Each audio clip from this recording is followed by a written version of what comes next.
Hurry, hurry, hurry. Hold that smile, Emma. Don't move a muscle. Not even an eyebrow twitch. Wait, no, the butterfly flew away. Ah, my artistic masterpiece is ruined. Ziggy, what are you doing with all those crayons? You look like a coloring explosion. I am trying to build a memory-o-matic 3000. I look at a moment like you smiling with that butterfly, and I try to draw it super-duper fast before it changes, but the world moves too fast for my robot claws. Beep boop sadness.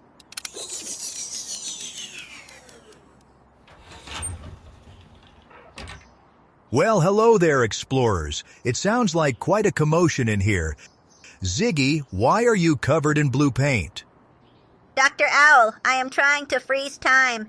I want to keep a picture of today forever, but my drawing hands are too slow. I need a time machine.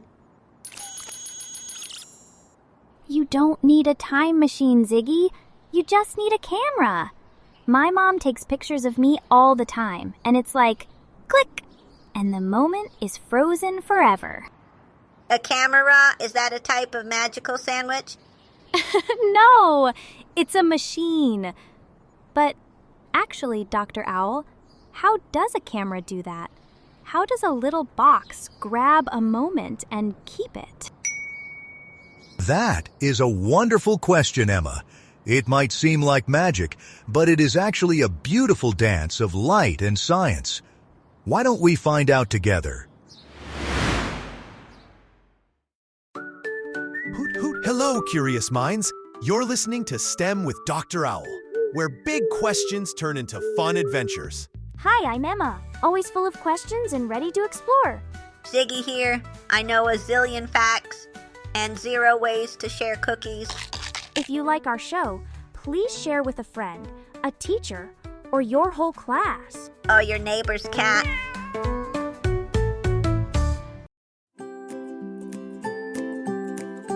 Welcome back, explorers. Today, we are answering Emma's fantastic question. How does a camera work? How does it freeze a moment in time? I'm ready. I've got my imaginary detective hat on. So, does a camera have tiny painters inside it like Ziggy was trying to be? Please say yes. I would like to meet the tiny painters. I bet they are very small and wear berets. Not exactly, Ziggy. To understand a camera, we first have to understand the most important ingredient in a photograph. Can you guess what it is? It's all around us right now. Is it air or electricity? Good guesses. But the answer is light. Without light, a camera can't see anything. Think of a camera like a little room with a window. I like rooms. Is there furniture inside? Imagine a completely dark room. If you poke a tiny hole in the curtains, a beam of light comes through, right? Before we had iPhones or big cameras, people used something called a camera obscura. And that brings us to our first trivia challenge. Are you ready, Emma and Ziggy? And you too, listening at home? Ready. My logic circuits are buzzing. Hit me with the knowledge. Here is the question. The very first cameras, the camera obscura, didn't take photos you could hold. What were they? Was it A, a pair of magical glasses, B, a giant room you walked into, or C, a tiny robot like Ziggy? Oh, pick C. It's definitely a robot.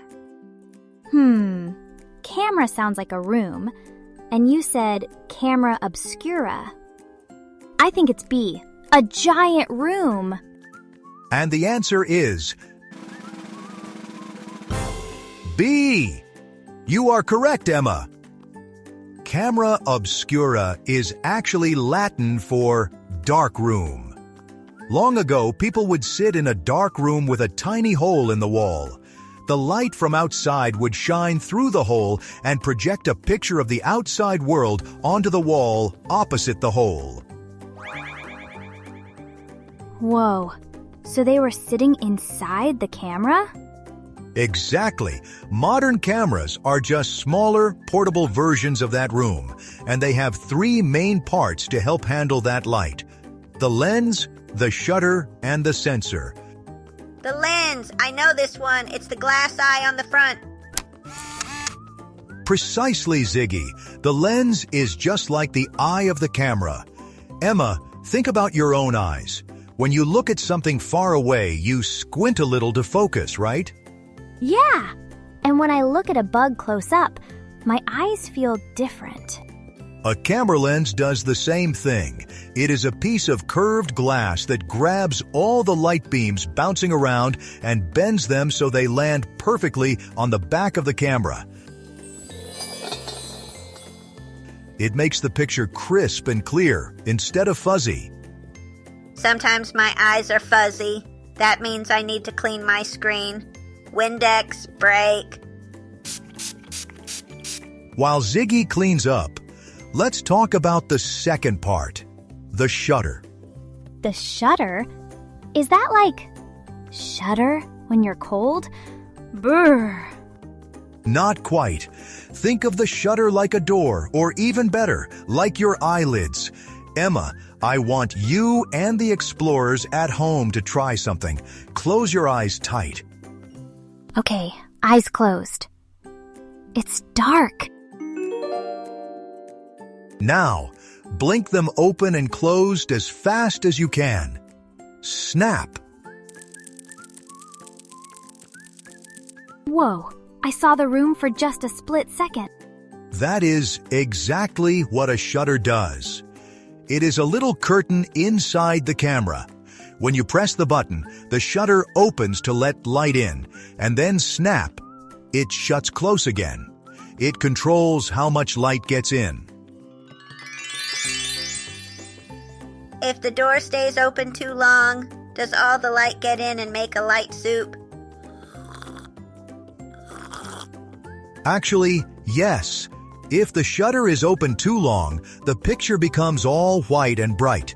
If it's too fast, the picture is dark. You have to get it just right.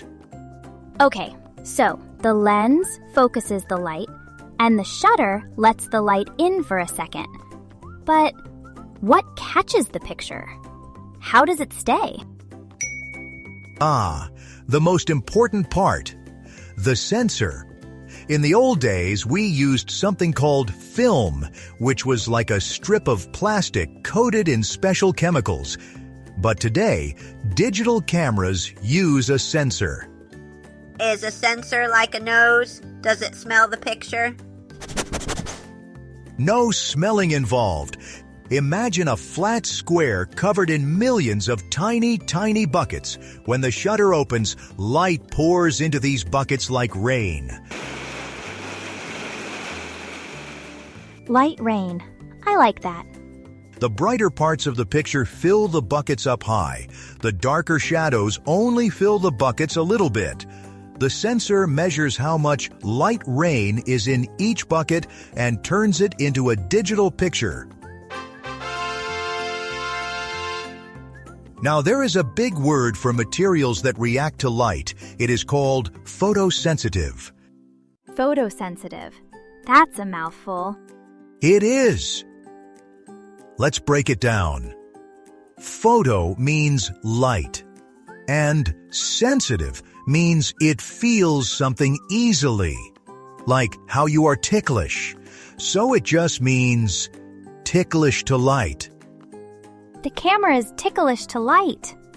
I'll remember that. Let's see if our explorers can guess the next answer. We talked about those tiny buckets that catch light. On a computer or phone screen, we call the little dots that make up a picture pixels. Here is the question. On a regular phone camera, how many of these tiny pixel dots are in just one photo? Is it A, about 100 dots, B, about 5,000 dots, or C, millions of dots? 100 sounds like a lot of dots. I can count to 100. 1, 2, 3. Ziggy, look at a picture closely. It looks so smooth. I bet it's way more. I'm guessing C, millions. Emma, you are on a roll. The answer is C, millions. When you hear about a 12-megapixel camera, mega means million. So that is 12 million tiny dots making up one picture of your face. 12 million.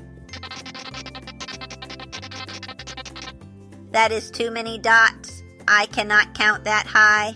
I need a nap. Don't short-circuit, Ziggy. We are almost done. So, Emma, to summarize, the lens focuses the light, like an eye. The shutter opens and closes quickly, like a blink, and the sensor is the light ticklish canvas that catches the light and turns it into the photo we see. That makes so much sense now. It's like a trap for light. A friendly trap, yes. Photography allows us to share what we see with others. It helps us tell stories without using words. I am ready to try again. I have abandoned my crayons. I have installed a camera app on my tummy screen. Say cheese, Emma. Cheese. Wonderful.